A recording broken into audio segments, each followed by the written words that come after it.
दुःख कष्ट पीडा चाहिँ नि मेरो जीवनमा चाहिँ नआओस् भन्ने मानवतै इच्छा चाहना हुन्छ कि जसले भए पनि एकैचोटि भाग्य चाहिँ नि खुलोस् भनेर मान्छेले त्यो सोचिराखेको हुन्छ। तर त्यो चाहिँ हुँदैन कि किनभने या त उनलाई पहिल्यै निर्धारण हुनु पर्यो आफ्नो भाग्यमा चाहिँ नि तिमी चाहिँ नि यही बन्नकै लागि निम्ति जन्मेको है भनेर कि त कलाकार उहाँहरूले चाहिँ जे चाहना गर्नुहुन्छ इच्छा गर्नुभएको छ त्यो चाहिँ हुन्छ। तर दोस्रो कुरा चाहिँ नि हाम्रो कर्मलाई हामीले अङ्ग लिएर चाहिँ नि हामी अगाडि बढ्न सकिन्छ। भाग्यले नदिए कर्मले चाहिँ हामीलाई साथ दिन्छ। तर कसरी त भन्दाखेरि त्यो हामीले मनमा जो सफलता हुन्छ तिनीहरूले मलाई सबै चाहिँ नि दुःख कष्ट पीडा चाहिँ मलाई नै आइराखोस् भनेर उहाँहरूले चाहिँ पहिल्यै चाहिँ मनमा नै चाहिँ नि उहाँहरूले चाहिँ गरिराखेको हुन्छ।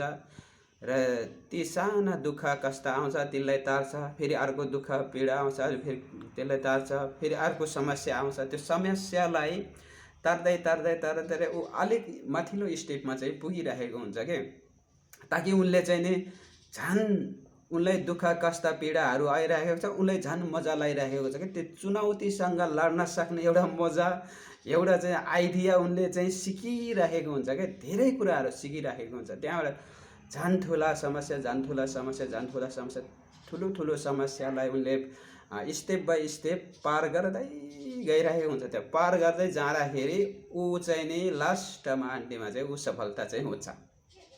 त्यो भयो कर्मबाट आफ्नो कर्मले मेहनत र सङ्घर्ष र उनको कठोर सङ्कल्पद्वारा चाहिँ नि भएको सफलतालाई त्यो चाहिँ नि धेरै प्र्याक्टिकल र धेरै कुरा ज्ञान प्राप्त भएर ऊ चाहिँ धेरै उच्च शिखरमा चाहिँ पुगिरहेको चाहिँ हुन्छ। त्यो सफलताको कुरा भन्दाखेरि त्यो